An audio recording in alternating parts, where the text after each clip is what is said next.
Welcome back to the Flow Performance Podcast. My name is Ricky Dan, founder of Flow Nutrition and your host. On today's episode, we chat with meditation teacher and the founder of Sol Being Monica Posada. Mon has a really unique and valuable story that I'm super keen to share. As we discuss in the chat, she hasn't always been the meditation type, and in fact, she was actually quite the opposite. In her own words, she describes her earlier life as a stage where she was driven by the need to hustle, grind, and essentially prove her worth in the world, before the realization that the ingredient she was missing was simply being. This was ultimately the catalyst to a big transition period of self-discovery for her, which led to her becoming a qualified meditation teacher and starting her own business called Sol Being.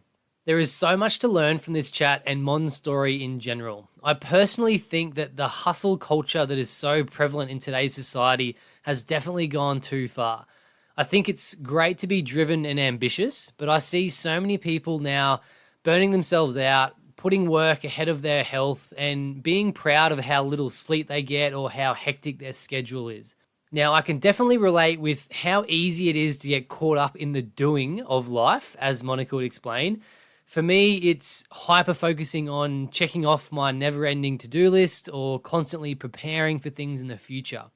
But whenever I chat with Mon, she's a great reminder to schedule time to just be still and present in the moment, because she understands that all there ever is the now, and being in the present moment is ultimately the best state to be in.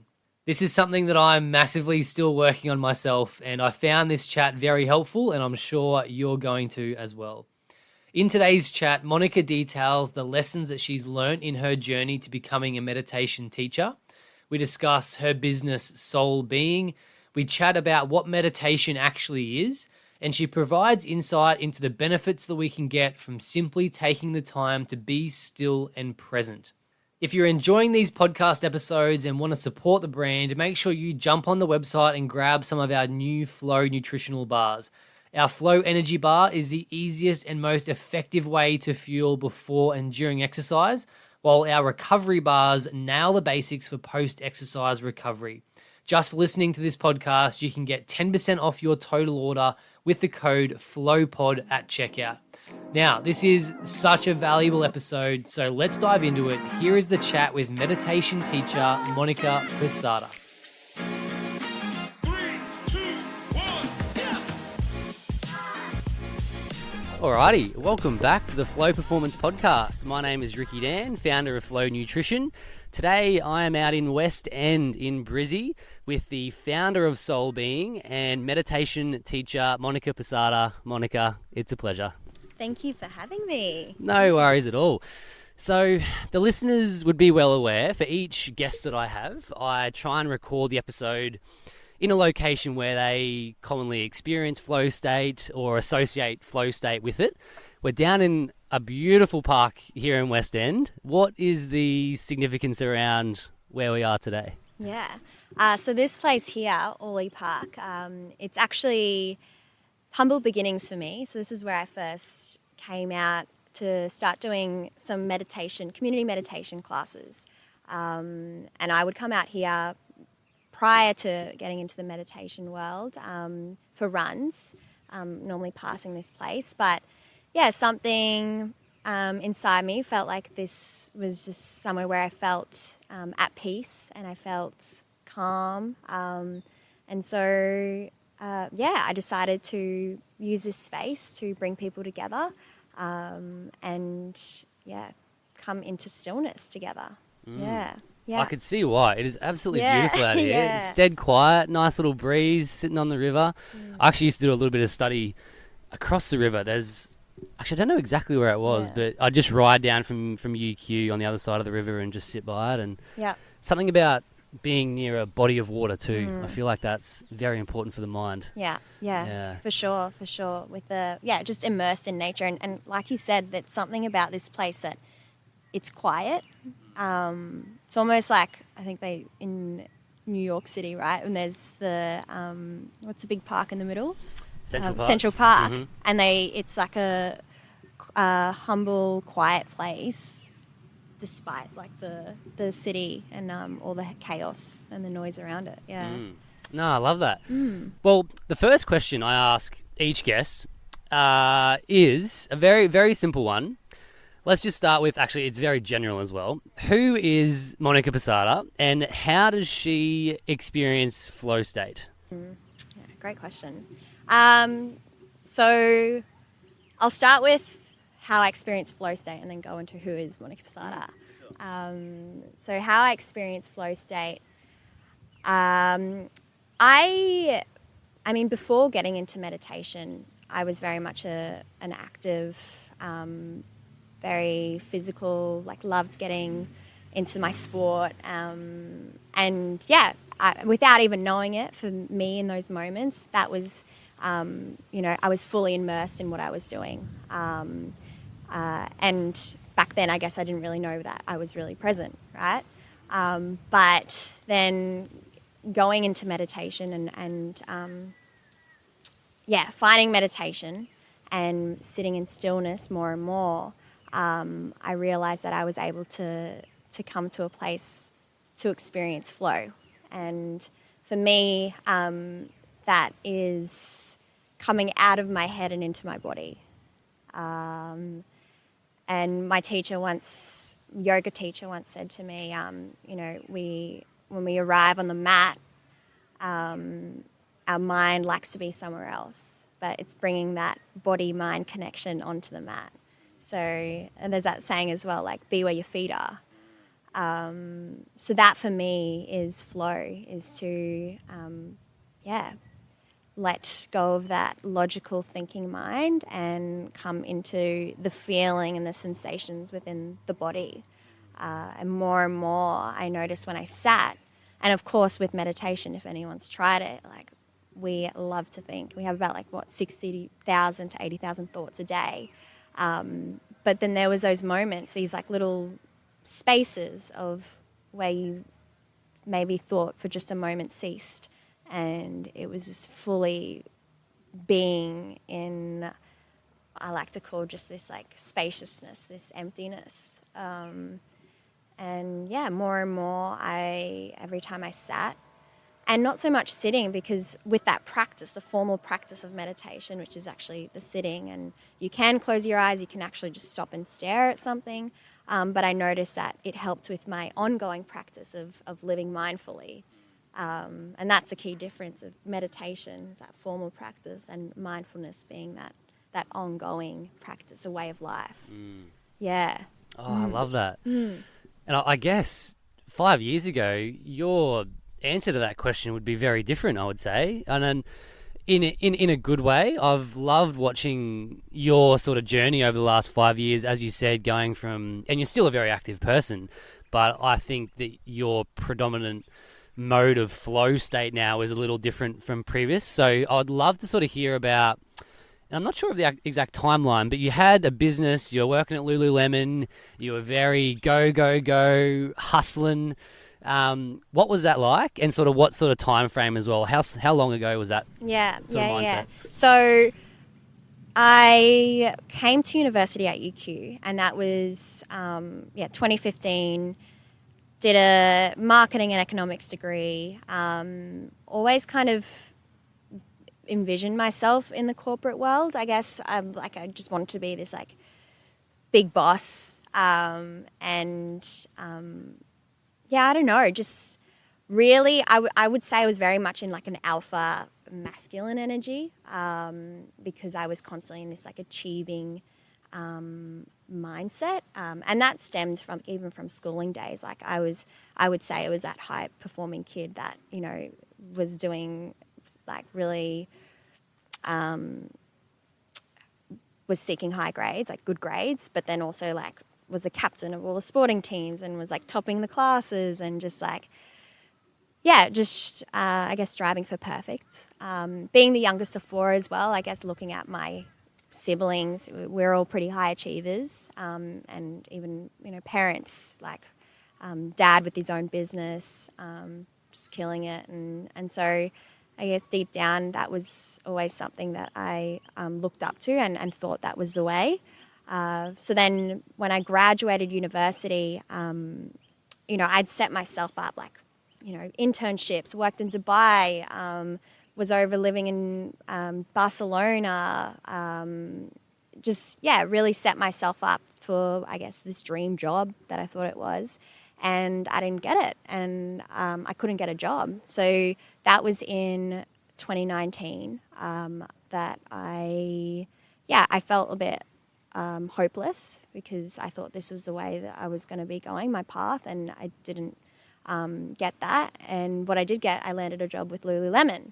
And that for me was always like, this is just temporary, I'm not here forever. And I felt ashamed to tell people I was working in retail. And it was something that, I more and more started to realize like why I was feeling so much.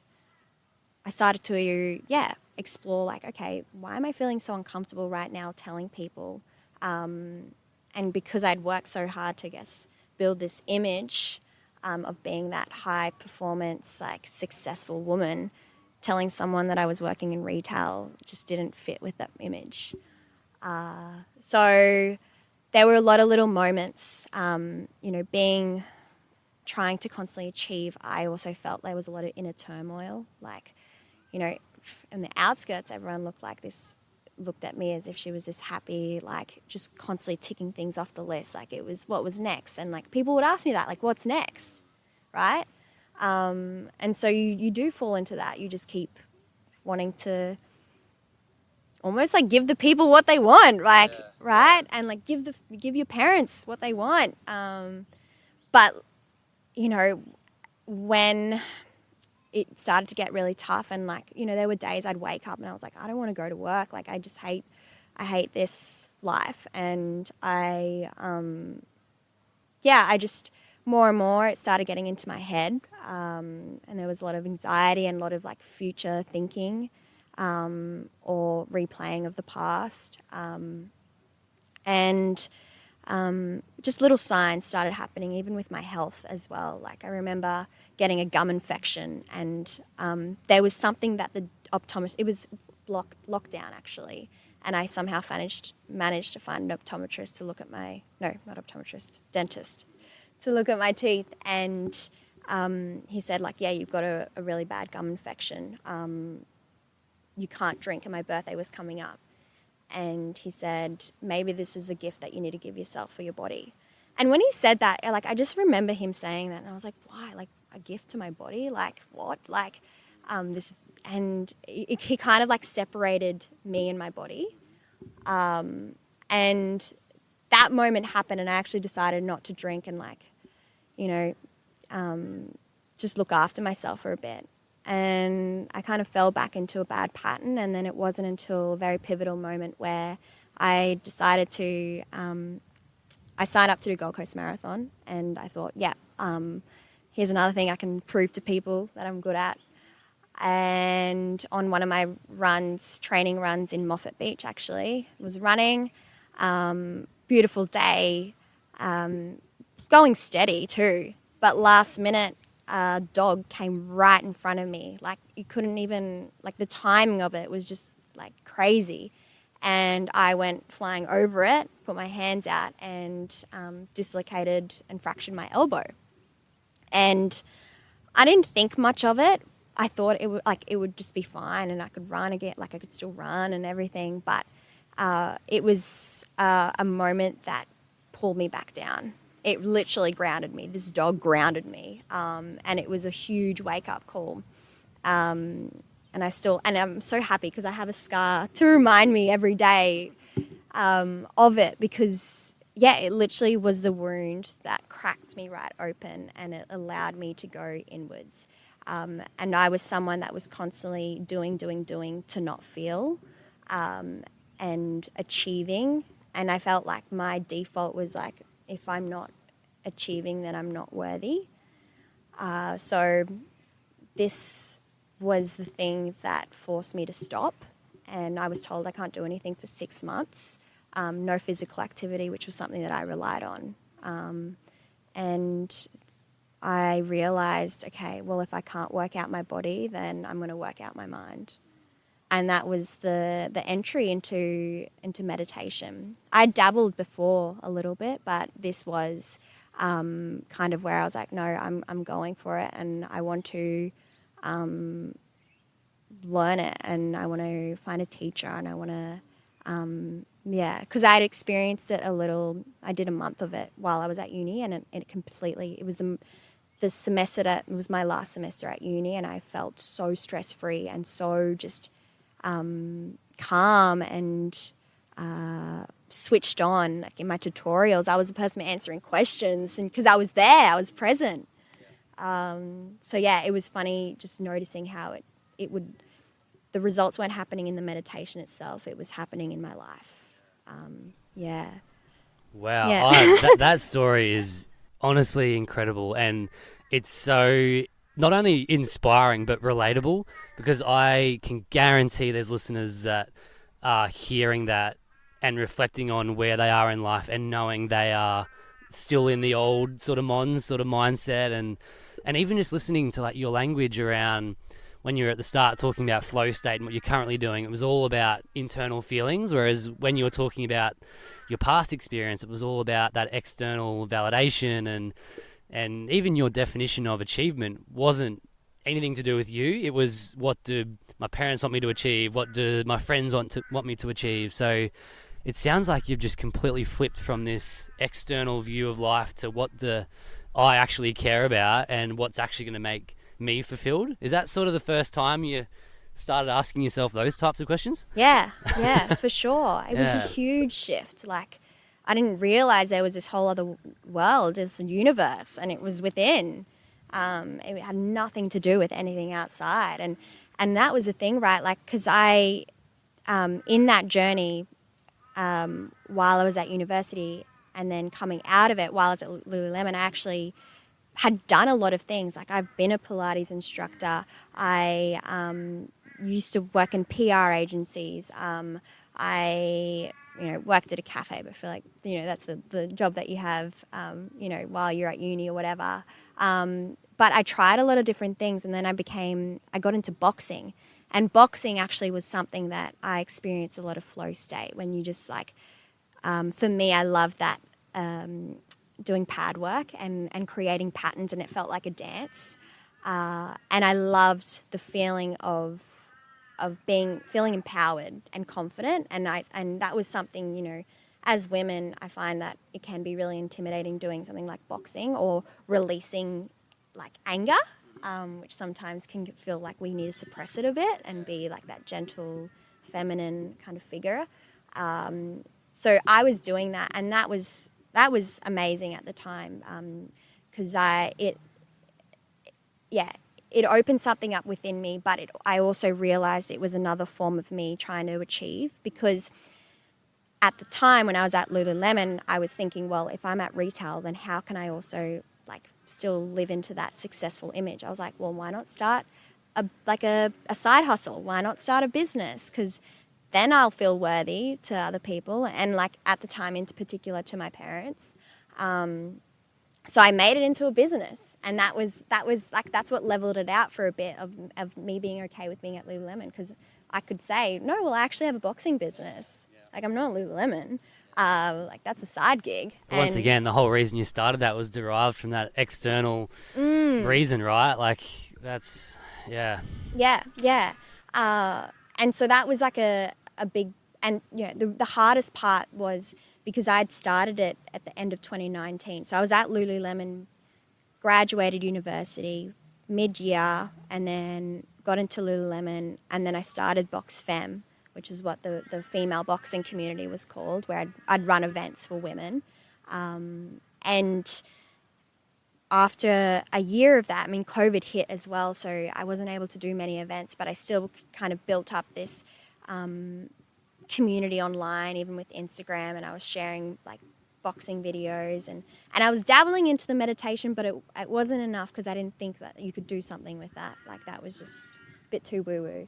And then after a year, I was burnt out.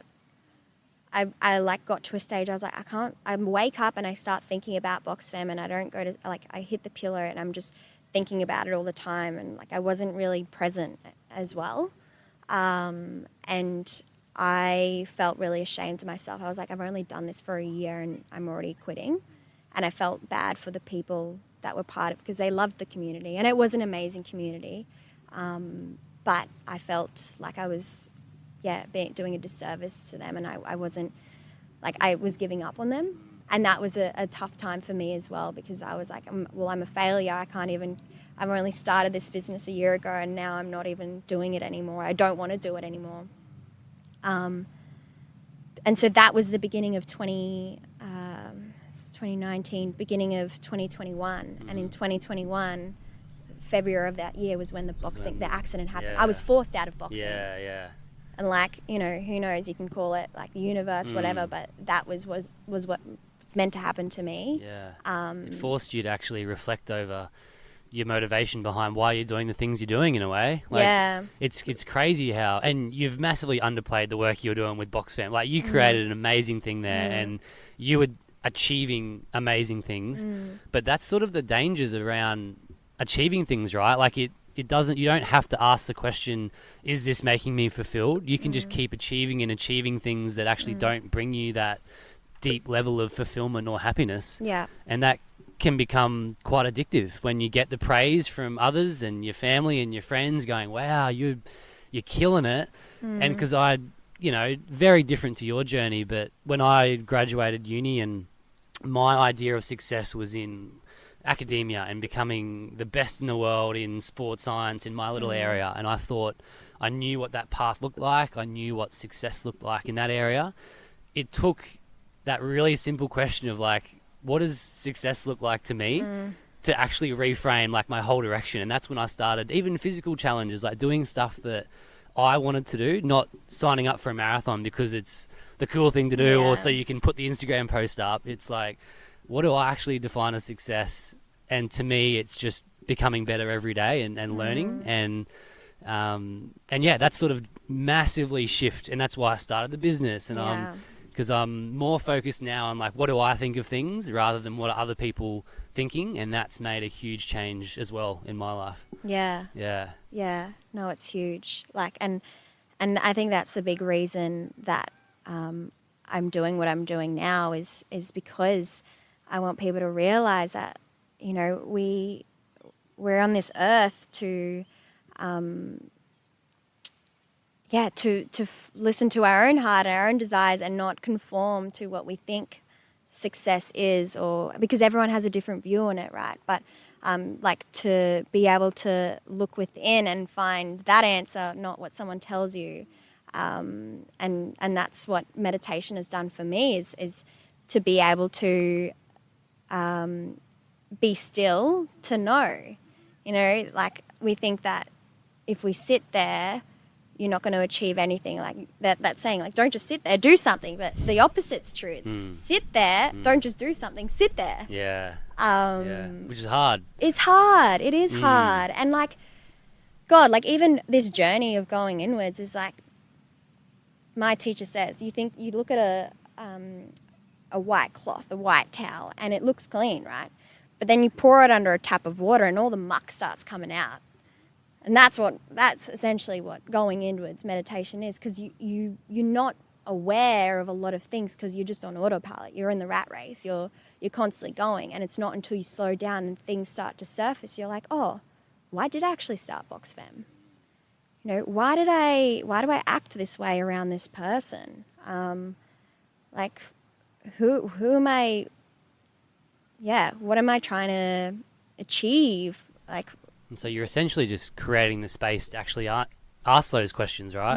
Because in today's world, it's just go, go, go. You may have an hour in the car to sit with your thoughts, but even those thoughts are very fleeting. You see them come and go. Like, I think giving yourself time and space to really ask the questions and then think about it, and that's so bloody important. And I guess that sort of leads nicely into what is meditation and mindset and mindfulness, and because I feel like it's every book you read or person you see on Instagram has a different view of it, Yeah. and I'd love to just understand the way you see it. Mm-hmm. And yeah, for the listeners, because they're probably not aware of what it is, they are probably picturing you cross-legged down in the Himalayas with, meditating. With the monks or whatever. Do we have to do that to meditate, or are there easy ways? Like, what are your thoughts around that? Yeah. I mean, how I even first got into it was I was listening to a podcast. I don't know if you've heard of Georgie Stevenson. She's No. actually a Gold Coast girl. She has a protein shake called Naked Harvest. Oh, I know that. Yeah. Yeah. And then we've got Rise and Conquer podcast. And I mean, she was a lawyer, and then lawyer now, like, I don't even know, like, coach and just very Bit of a inspiring for go-getter. women. Yeah, but more intentional, right? And she had a podcast with a lady called Dr. Elise Blyle, and Dr. Elise Blyle has a huge global initiative called Mindful in May. And I don't know why, but I was listening to this podcast, and at the time it was the beginning of 2019, and I just had a really shitty breakup with a guy, and I was waking up feeling upset every day. And I was like, I don't like feeling like this. And I listened to her podcast, and this lady was speaking, and she said, I run this thing called Mindful in May. And just something within me, like, just pinged. I was like, intuition, I don't know what it was, gut feeling, but I was like, I need to do this. And it was for the month of May, you meditate 10 minutes a day. And she had collaborated with a lot of key people in the industry, so like Tara Brach and Jack Cornfield, which are like huge in the meditation world, and Eckhart Tolle, like he had a bit in there, and they would be just little snippets, meditations that you would do with little videos as well of these teachers. And I did that. It was just a month, 10 minutes, and it completely changed me just within 10 minutes, just within that month. And that was when I was at uni. And at the start, I remember, because a big thing that I preach as well is when you get into this is I love the act of journaling. And I think it goes hand in hand with meditation, especially as beings that have so many thoughts. To be able to release them on paper is really powerful and liberating.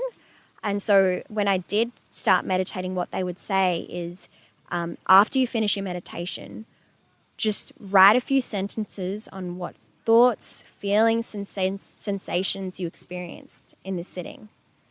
And so that was the start of it. So I just started writing with the meditation, with the 10 minutes. And that act as well is a form of mindfulness, of the writing, is being aware of the present moment, of what's coming up in your thoughts without judgment. Without judgment, it's like, okay, I really suck at this. I'm not good at this. Just being honest. But if we can do that, because that's another form of meditation, is being able to notice, to pay attention. And I love the definition of mindfulness is the art of paying attention, of just noticing, of observing. And that's what has allowed me to really notice my place and what I was doing in this earth, because I started to pay attention of everything. And when things were maybe not so pleasant, or I didn't like the way I was, because I thought I was pretty great when I was at Achiever and everything, and everyone, I got that validation from people. But then as I started to go deeper, I started to notice things within myself. I was like, oh, I don't like that. And all these things started coming up. But to have that awareness and do it without judgment, like that's the key thing there. Is huge, because we're so quick to judge. We all judge. We judge things like that's good, that's bad, that's right, that's wrong. We don't see things as they truly are for what it is. That's something that I've personally, to be completely honest, been working on in the last probably couple of years, because I always had a fear of judgment. I was always way too concerned with what people were thinking of me Yeah. than what I was even thinking of myself. Yeah. And through not judging other people, that has helped massively with caring less about what they're thinking. Because, yeah, it's just one of those things like there's a really good quote that's like, someone said it once, they were saying the things you judge in people are often the things you're most like insecure about. And I heard that and I just went, holy shit, that is so spot on. Everyone has their own little insecurities, and it's always the first thing that you see in other people. And so just by firstly recognizing when you do make the judgment and not punishing yourself, just going, okay, like that's happened. And then, yeah, just trying to reduce that over time. I've found that's had a massive effect on my ability to focus more on what I think about things and assume other people aren't judging you in a way. But it's hard. That's really hard. It is really you need that self-awareness that you're talking about as well. You need to be able to be completely honest with yourself, and it just takes practice, right? Yeah, it does. It does take a lot of practice and a lot of self-compassion. That's a huge thing, and it goes hand in hand with meditation. Like meditation being a new skill that you're learning, just like when you go to the gym, you can't expect to go bench 100 kgs on your first day. You got to work up to it. It's a skill. Like you're working against a lifetime of constantly thinking and doing. So when you go and sit, you can't expect to clear your mind and have no thoughts. Like, of course not. Your mind is a thinking machine. And that's the biggest myth about meditation is someone will say straight away, nah, that's not for me. Like, I have too many thoughts. Like, I was the same. I was a doer. I was a hustler. That's the reason you should be doing it, yeah, right? they're the perfect candidates. Yeah. And so to be able to go into meditation, embracing the thoughts, being okay with the thoughts. Like, there's a teacher I recently came across, and he said, imagine your mind is like a pool, and if you're going into your mind, you're going to have to get wet. But if you resist the water, you resist the thoughts, you're going to drown. You're going to have a uncomfortable experience. But if you dive in and you embrace the water and you splash around, you embrace the thoughts, you're going to enjoy the experience. And that's the thing. I think we're scared of thoughts. We're scared of what comes up, but they're just thoughts, right? And I think that's the thing, right? We attach onto these thoughts and we think they're true. So if we can just notice whatever the thoughts that are rising and passing,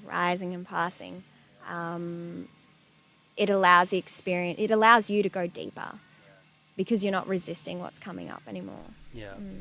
So when we create an environment or a space to facilitate that, if someone's listening just going, nah, I'm not going to just sit there, can we do it while we're walking along the beach or going for a bike ride or in the car? Are there ways that we can sort of practice that aren't for those who just dread the thought of sitting there in their room in dead silence without moving?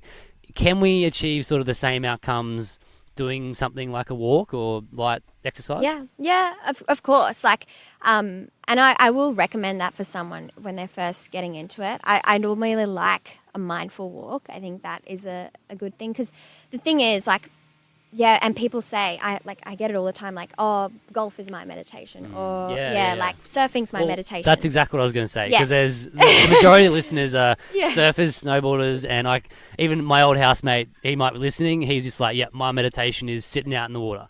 And so, yeah, what are your sort of thoughts on that? Yeah, and like I agree that like that is a form of meditation, but it's, where is your mind at when you're there doing that thing? Because in a way, you're still doing.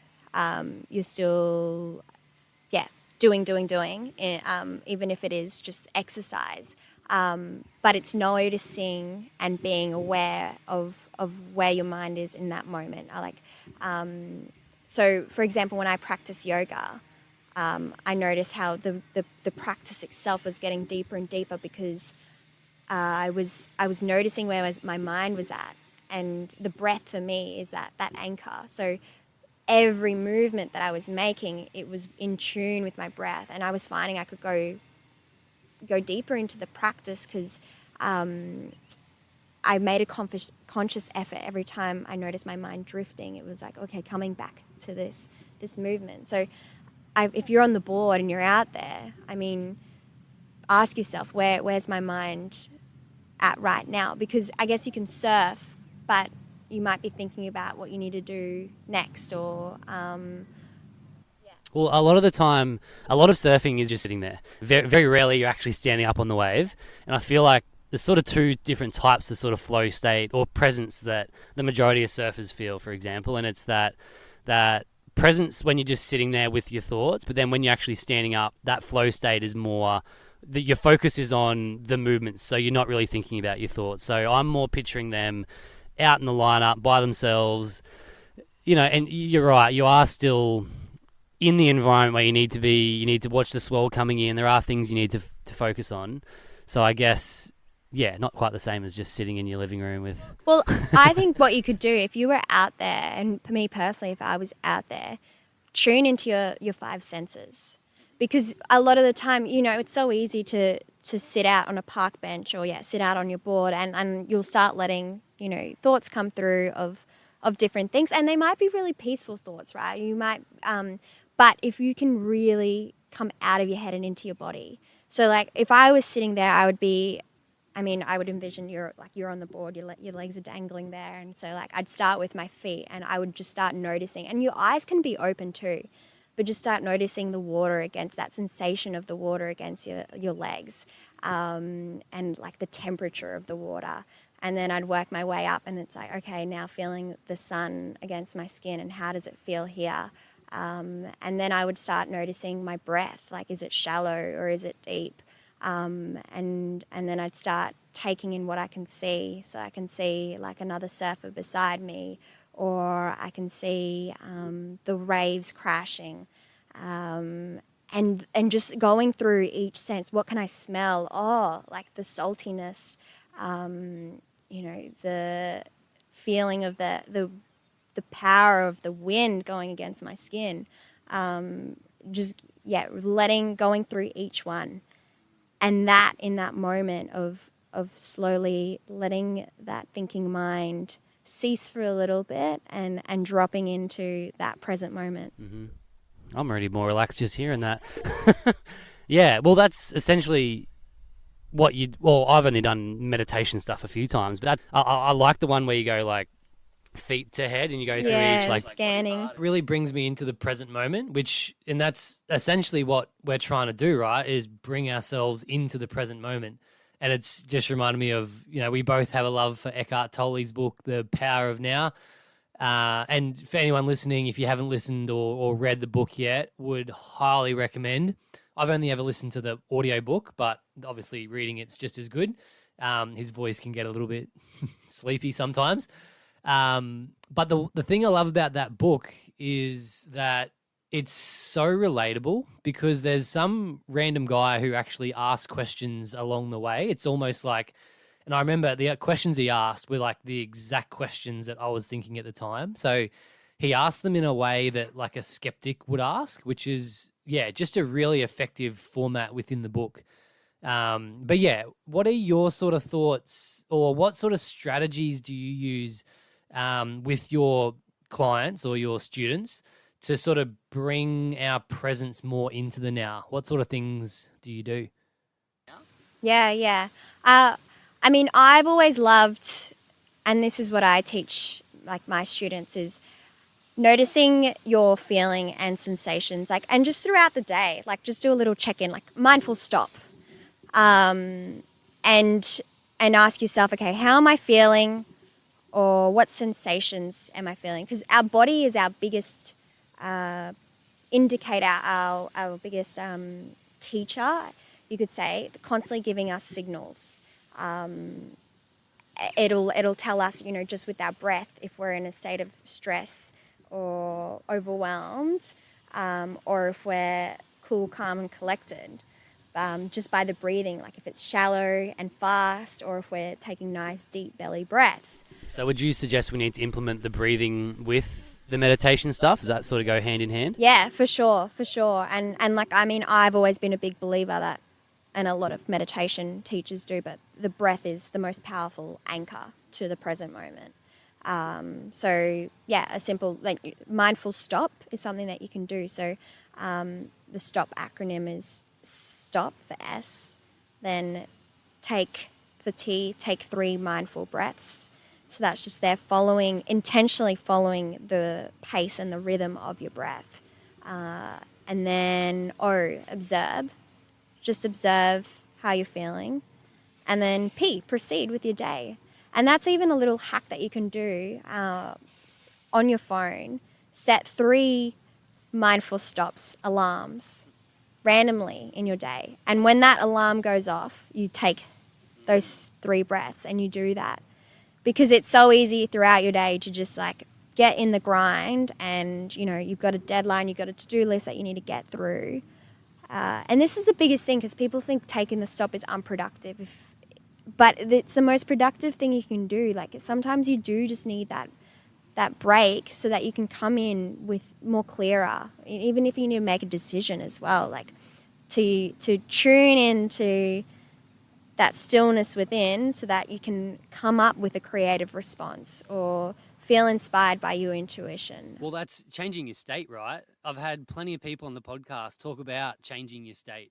And, you know, even, you know, a 10-minute walk can be enough. You don't have to go for a 20K run. Just moving your body and taking some breaths can be an easy and effective way to change that state. Yeah, exactly. Yeah.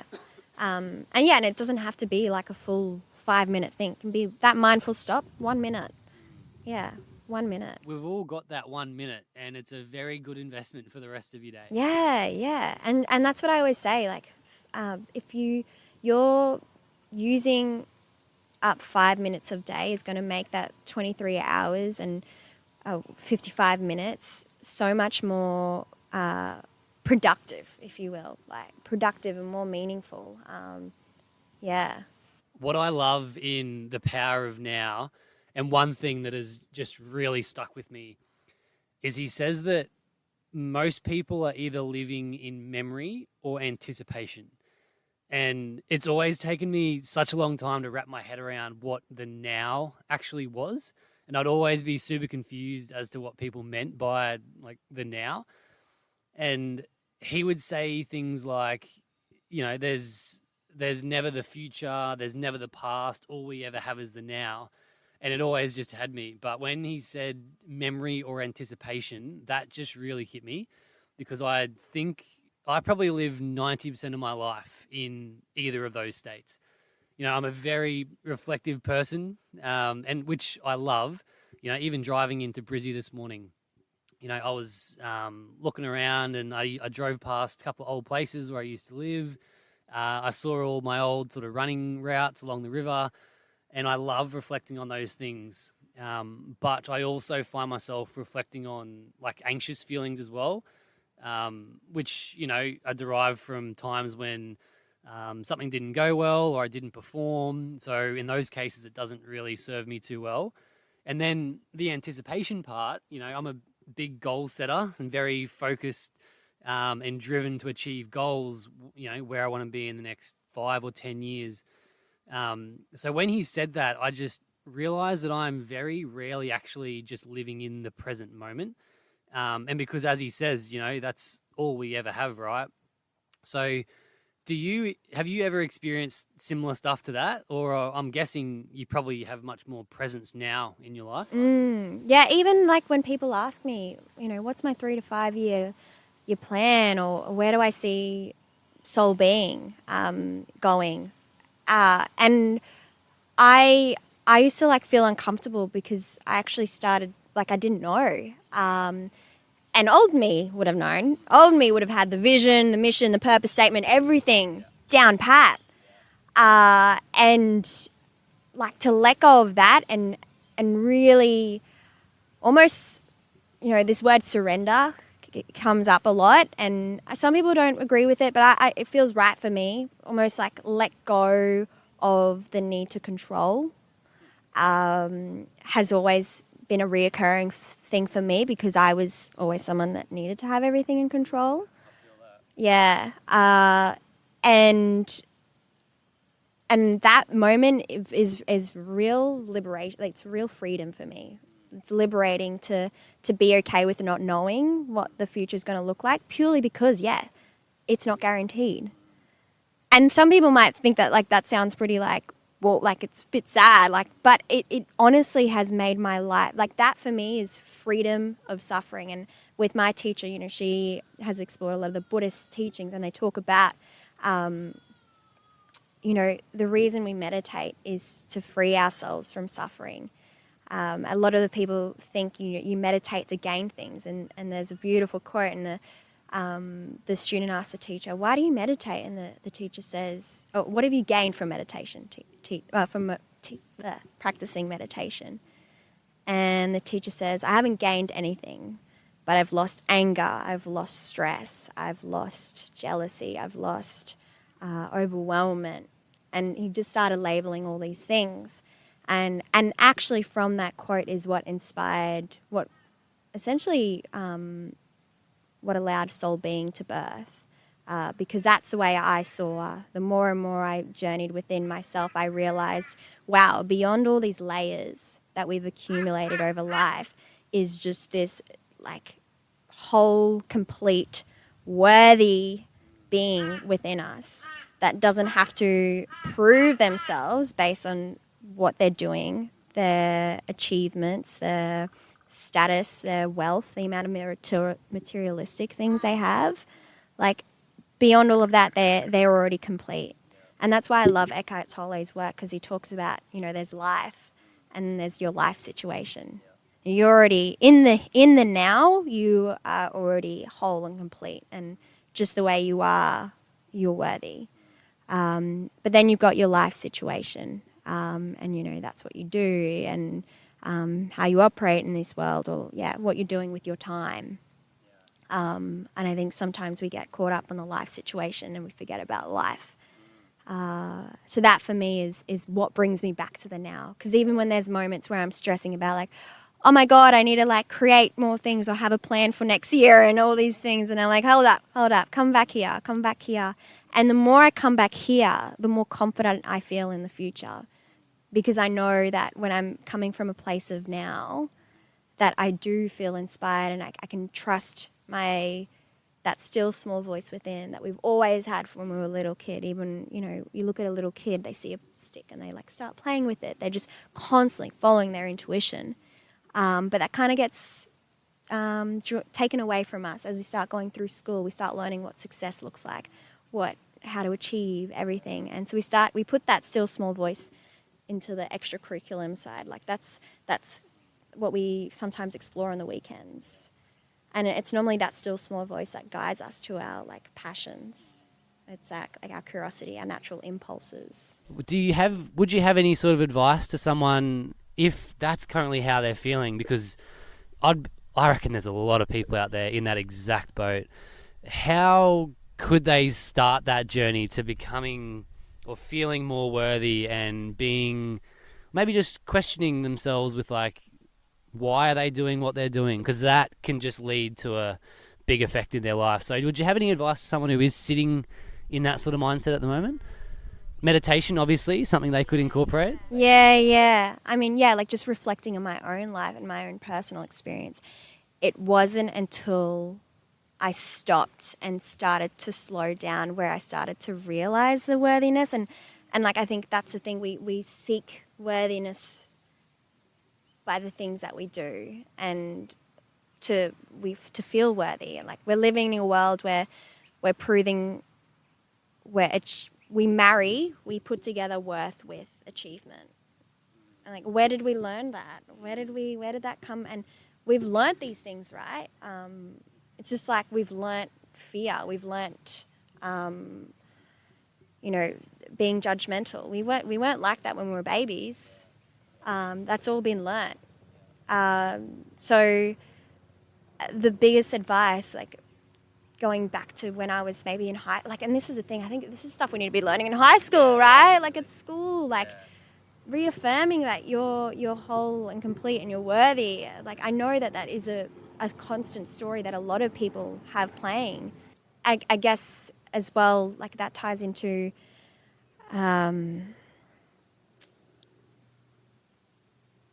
yeah, the judgment side of things. I think personally, I noticed that the moments I didn't feel worthy was when there was the judgment was there, or the thinking mind was there, the ego, just letting that take over. And I mean, it's hard for someone to understand that if they're not paying attention. I am a big advocate for journaling.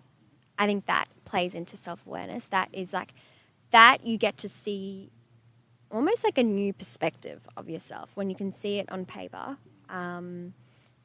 But that was a gateway for me to starting to get to know myself on a deeper level. And I started to notice where the cracks were, where I thought I was unworthy, and getting to know myself on a deeper level. And like you mentioned before, when you started to see where you judged, you began to judge others less, because we're all really just the same, and that's a huge thing in this world, is that there is a lot of judgment. And I think a big part of my growth, my like spiritual growth, internal growth, was releasing that judgment, letting go of that judgment, becoming aware of it, and then deciding, well, this isn't coming from a place of love. Yeah. That's really powerful. I did some journaling for, I'm going to say 12 months consistently. That was back in 2018, I think. It was when I was living in Brizzy here, and it was when I was going through a bit of a shitty time as well. And I didn't see the benefits in the moment, because I had heard so many times, like, you should just write down what you're thinking and feeling. And so I just did it once a week. On the Sunday, I just sort of summarized the week. And I started off just by documenting what I did that week. That was my way of being like, I'm not going to write down how I'm feeling and stuff. I just wrote down, did this. And then I eventually started writing more and more of like what I was feeling about those things, what I was experiencing. And I've kept those books. And to be honest, reading back over them now is incredible, just to see where I have come, and looking over what I used to think were like the most important things in my life, and what I thought I'd never get over or get through. It's like now I've just forgotten that even happened. And so it's kind of even a cool just reflection exercise. As I said earlier, I'm a very reflective person. I enjoy thinking back on those things, but just also seeing it in your own handwriting. And I remember sitting on my bed doing it, and just that practice. Yeah, I didn't really see the huge benefits in the moment. Like, I knew it was doing me good, but just that few years later down the track, rereading it, that has been really cool to have. Oh, yeah. Do you read much over your old stuff? Yeah. I've got stacks and stacks of journals. Yeah. But Makes me wish I did more of it when I was younger too. Cause yeah. Yeah. I sometimes think like, oh, one day this will be a book. Yes. I would love that. But, Sol Being book. Yeah. But yeah, no, from the start of like the injury was when I started really getting into the journaling and committing every day to writing. And and it's funny how like that practice, it's another practice, it's another skill that you get better and better at. But to see, how it's evolved over time, and like at the start, it is literally just like recounting what you've done to the now. It's just like it's like poetry, and to see almost answers come through. And I love this. They call it stream of consciousness, a form of journaling where you just literally write whatever comes to mind. And sometimes I have some students say like, oh, but I was thinking about work. Like, do I write that? Like, that's not. And I was like, no judgment. Just let it out. And that physical act, the practice of just writing, even when it feels like you don't know what to write, I tell them, okay, I don't know what to write. Just start that motion, because there's so much benefit even using pen to paper. I know a lot of people want to type or get their notes out, get it in there, but that act of writing. And what you find is you get into a bit of a flow state. You get into a flow state, and all of a sudden I see when I do some sessions is people just going and going and going, and all of a sudden they've tapped into a part of them, your subconscious mind, where the answers lie. And so I say, use your pages as your therapist, as your best friend, and you start writing questions. If I have any doubts, I'll ask my book. And the things that come out. Well, that's half of therapy, right? Is just you talking to someone about it and then you find the answers yourself. So that's actually a really cool analogy. Yeah. It's essentially the same thing. Yeah, it is. And if therapy seems scary for you, then start going to your pages, start going to your book, get honest. Don't filter it.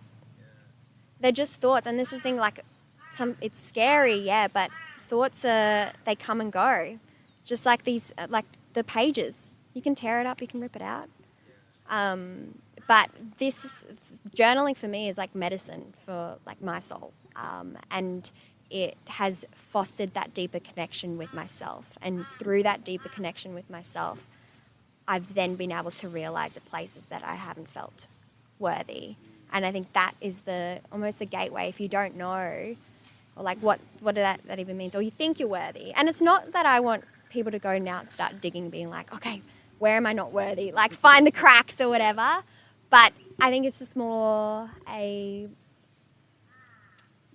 disclaimer maybe per se to, if you do start going into this, it's can you do it like you're your own best friend, like really lovingly, having this compassion and being like, being human is hard, and you do accumulate all these, moments in your life that I call them the clouds. You go through life, you start off as that like little baby, whole, complete, radiating love, full of love, only receives love, and then as you go and you move through life, you start experiencing clouds and fog and climates that slowly start to shape and mold who you are, the way you brought up, the way your parents speak to you, the education that you receive, experiences maybe you've had like, health problem or an injury. Maybe you were bullied and something someone said to you has really stuck. And that's that little cloud that starts to cover a bit of your light. And cloud after cloud, you start to identify with these clouds. And then there comes a moment in time that like you can no longer see the light anymore, and all you see yourself are these clouds. And so coming back to that quote that I said, what do you gain from meditation? So you don't gain anything, but you start to lose the clouds. You start to become self-aware of what clouds are even there, and you start thinking, oh, maybe like when did I start believing this thought, that I wasn't good enough to start my own business? Or when did I start believing this thought that success is only when you're working hard, and you're only abundant and get prosperous if you work yourself to burnout? When did we start learning all these things? And so that was the journey of sitting still and then letting it out pen to paper, becoming aware of these clouds. Soul being, ladies and gentlemen. I love that. And speaking of being a very reflective person, just hearing you talk about that took me straight back to the Coolangatta markets when I ran into you that day, and you were like, I've got this little idea. And did you say I was the first person you sort of spoke? The first person. Well, that's amazing, because the way you articulated it was just perfect. The way you positioned it and described it, it was, I just connected with that straight away. And I just knew that was going to be something you were going to run with and do very good things with. And yeah, you have. Was that like a couple of years ago now? Maybe a year ago. A year ago. This time, no. So it was April of last year. Yeah, wow. Yeah. And how has that sort of grown and fostered over that time with Sol Being? Yeah, it's been quite the adventure. So I made the call, it was July of last year. I was still working at Lululemon. I made peace with Lululemon. I made peace because I didn't view success as what I was doing. It was who I was. It was not what I had or anything like that. And to get to a place of being in a role, and the role wasn't making me unhappy. I was creating my own unhappiness, like through my own clouds. And I got to a place where I was like, no, I think I'm going to take a risk, and I'm going to go full steam ahead with Sol Being and see what I can do. And I quit the job, and yeah, I did. I started creating like a 6-week mindfulness program that I ran. I told some of my friends, and they're like, yeah, I'm keen, let's do it. For them to have the trust in me, I'm so thankful, because it's been that thing that has allowed me to grow and progress. And yeah, it was scary, especially, to tap into, I've had to work through a lot of unworthiness in that area of being a meditation teacher. Anyone that's starting a new thing or stepping into this role, imposter syndrome. Maybe? Yeah, there's people out there that have been doing it for 10 years, 20 years, and then who am I to do that? Or what's the wisdom that I have? I think that's a very common narrative that people tell exactly. themselves, regardless yeah. of experience or qualifications. Yeah. It's just something you need to get through, and yeah. I'm glad you have. yeah. And it still comes up. I'm not going to say that I've overcome that cloud. Just not long ago, I was on a retreat and I was a participant, and when we were sharing a bit about ourselves, the last thing I said was, I'm an aspiring meditation teacher. And I knew straight away I was doing a disservice to myself. The teacher running it, the meditation teacher beside me, 20 years older than, 20 years more experience. And I didn't have the guts to say that I was a teacher, because I didn't feel worthy. Who am I to say, she's got so much more experience, wisdom. I'm young. I said that, and I knew straight away, I felt it, that sensation, my throat, just felt really dry. And I that weekend I reflected on that one line, and I knew I was meant to go on that retreat to first of all experience this teacher facilitating, because the way she facilitated was so perfectly imperfect. She knew that she wasn't the expert. She constantly referenced her teachers, and she shamelessly carried her notebook around everywhere when we were doing everything, and she's like, well, I don't have a mind that can I can't remember everything. She looked like the student, and it was so refreshing to see that. And I was like, wow, no, I am worthy as well. I don't have to be the expert. I'm still the student, but I will share what I've learnt from my own personal wisdom, from my life, and yeah, take it or leave it. It's... Once again, what you've done there is just put the focus back on to yourself and thought, what value am I providing, not what are other people thinking of me? Am I too young to be this? Am I not experienced enough? You've just taken that external view of it and just put it straight to, what do I think about this and the value that I'm providing? Because when you were saying that, it reminded me of, I catch myself talking to people whenever I mention the business or my research or podcasts and stuff. I think we're always pretty quick to downplay what we're doing. I always tell people, and I've actually read this somewhere the other day, so I'm glad someone else feels the same way. I use the word little a lot, where it's I have this little business, or I have this little podcast, or I'm doing a little bit of research, and it's no, own the fact you're doing a PhD, you're running a business. Don't say I've got a little side hustle. Actually own it, which is very hard for me, because I have just grown up around, don't ever be perceived as, loving yourself or you're up yourself and stuff. So I feel personally I'm always very quick to downplay anything that I'm doing. But yeah, it's just, again, one of those things you observe and go, okay, maybe that's something you need to work on, is going back inside you and thinking, no, I'm providing a lot of value through what I'm doing, and so actually own that a little bit more. Yeah. And the moment I came back from that retreat, because we weren't allowed to have journal or pen there, it was 3 days of silence. How'd as you well. go with that? It was fine. I've grown used to it. Yeah. Partly because of my last year's experience of 10 days in silence. Oh, yeah, which hopefully we'll get to in a second. We'll touch on. But straight away, reflect. I went straight to my pen when I got back, and I reflected. I was like, this is what happened. I said this. This didn't feel right. What's the narrative that I want to change? What's happening here? And then that's the self-awareness part. And I think if you can take moments, if you can pay attention to those little moments and then reflect, that's the journey. That's the self-awareness building. And just getting to know yourself, the ins and outs of you. Because once you know yourself, that's how I found my connections are deeper with other people. Because I understand, I get it, I know myself, I know, the feeling of unworthiness. I know that feeling of trying to achieve. I know that feeling of hustling and that narrative of what success looks like that some people say. And you honestly have deeper connections with people.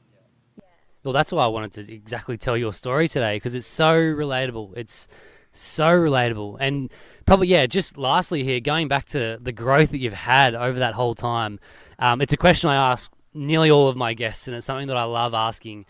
And that question is, what is something that you've done that you previously thought was impossible? And you gave me a couple of answers there. Do you want to tell me like a couple of the things you said and why one might be more sort of meaningful than the other? Yeah. So this time last year, I decided to go and sit Vipassana, which is 10 days in silence. So I was in Pomona, hinterland of Noosa. And I had wanted to do it for a while. And every time I signed up, I actually got rejected. And so this is all donation based. So you can pretty much go for free if you wanted, and then just donate at the end. And there's a huge interest in it, and it's global. So the one that I went to, just got swooped. Jesus. The one that I You're went good? to, yeah. That was very close. Get that on camera. Yeah. I'll watch that back for sure. Yeah. No. It's run by a monk called Goenka, and it's global. He's sadly not here anymore on this earth, but he's created a huge, just community. So it's the Buddhist teachings, and we went in there to learn Dharma. So Dharma being the law of nature, and the law of nature is that nothing is permanent. So everything is constantly changing. Everything is constantly rising and passing. And so I went in there thinking that the 10-day silence would be the most challenging thing. But in a way, I almost had this confidence, because I knew, well, I'm very reflective, internal. I've meditated for a bit. I can do the silence. I knew it would be challenging, but I knew it wasn't going to be impossible. But then when I actually went in there, and to paint a picture, it was this beautiful, tropical, you felt like you were in Bali a bit of it. But there was kangaroos everywhere and wildlife everywhere, and the kangaroos would be right beside you. There was no fear, and it's beautiful because it's almost like this place was so peaceful that the nature and animals could feel the peace as well.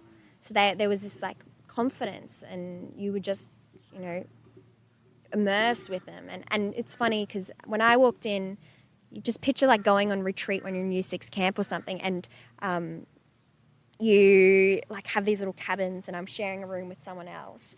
And I felt a little bit, that was when my heart started to drop a little. I was like, oh, this is real. But then I looked up, and there's this kangaroo with the little Joey, and I remember thinking this just brought me a lot of peace. And little did I know that those kangaroos were going to be so impactful over the 10 days. But to get to the juicy part of it, the thing that was the toughest was the physical side of it. I didn't actually know we'd be meditating for 10 hours a day. So What does that actually involve? Yeah, sitting in stillness for 10 hours. Could you lie down? No. Oh my God. I'd honestly rather run for 10 hours. Exactly. And I'd done a marathon before, and that was tough for me. But this was the most challenging, physically challenging thing I've ever done. And so we broke it up, but our days would start at 4 a.m. We'd go straight into a meditation hall. We'd meditate for 2 hours. We'd come out. We'd have breakfast. It was all plant-based. And then we'd go back into the meditation hall, meditate in the hall for an hour. We then had the option to go to our room and meditate, but you're still meditating for the whole morning. You'd have lunch. You can go back and have a little nap. Yeah. I think there were a few people that did. Yeah.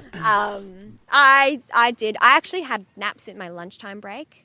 I'm a big siesta person. I love my 20-minute nap. And even though we were meditating, I still felt that was necessary for me. So I'd eat, and I'd eat slowly and mindfully because there wasn't much else you were doing. And that was another huge, like, it's crazy when you actually take the time to eat, how full you get fast. We actually overeat all the time because we're talking or watching TV. We're not paying attention to the cues from our body. Mindful eating is a huge thing that dietitians are trying to Yeah. push for more of at the moment. Yeah. Yeah, so just like every single bite, and also like the aliveness of the food, like, oh, it was amazing there. But you'd take your time, and then I'd go for my siesta and then wake up. We actually had a bracket where we could speak to the teacher. So there was 2 teachers there, and that was your opportunity. If there was something that was coming up, you could speak then, which I did twice actually. But then the afternoon, you're in there again meditating all afternoon. Dinner, we fasted, so we only had tea and you could have a piece of fruit, which was surprising because, once again, because of that mindful eating, you actually didn't need that much. And I mean, I can't speak for everyone, but for me personally, I was fine. And then we actually had our Dharma talk. So this is when Goenka, we'd all go into the hall and we got to listen to him share wisdom, his teachings. And then lastly, finishing off with a meditation. So our days would go from 4 a.m. to 9 p.m. That is insane. And so that physical toughness of just sitting there, we had like pillows, but like excruciating pain, back pain. And the thing is, like, and I loved you said it, it was like, I believe in pushing your discomfort, but not pushing through pain. And there was a moment that I started to struggle really mentally because I was thinking, this isn't right. I'd come to a place where, you know, I was really in tune with my body, and I knew when I was pushing it, and like almost like I knew when I was coming out of my comfort zone, but then when it wasn't feeling right, kind of thing. But this felt like I was like, this isn't right. And I was struggling mentally. I was like, no, shouldn't be putting my body through this.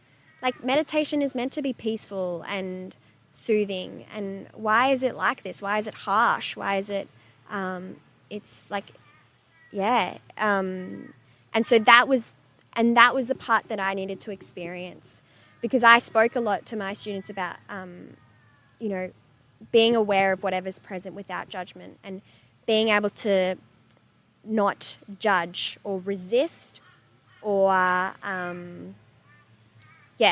in particular resist whatever's coming up. A lot of the time we have feelings coming up or sensations coming up, but be able to notice that without resisting it. So that was, our bodies became these like experiment labs. And Goenka wasn't going to tell us, okay, this is how you live a mindful life and become awakened. He was like, you're going to experience it. And your body, don't listen to us. Feel it yourself. Yeah. So those 10 days, it was a mental struggle. It was a physical, more so physical for me. I felt mentally, having done some meditation, my mind wasn't as chaotic, but then there were moments where, you know, I was thinking like, what's the point of being here? So then to be able to not overcome, but to make peace, to find that calm, equanimous mind, as Goenka would say. He would just say, finding that stillness, because the more you resist it, it will persist. And so we were learning to be able to, not to be able to sit with the unpleasantness, because as humans we crave the pleasant, we crave the good. Yeah. Yeah. God, that is insane. There's so many parallels with that, and the reason why I do ultra endurance sort of events. Like, you need to go through that experience. It's not something you can just read in a book and then your life's changed. You need to go through that yourself. And yeah, it's bloody powerful stuff. But yeah, I agree with what you're saying. With the whole hustle culture is all about pushing through pain, and that is just the wrong message in every way. Like, I think that is the worst thing that people can do. That is, yeah. But being able to sit with discomfort, endure that discomfort, a very important skill that I think has a profound impact on your life. And that's, who would have known, sitting on a floor for I'm mind blown by that. I'd always heard about those retreats, but I didn't really realize that's like the structure that you sort of have, and you're just sitting there and wow. Yeah.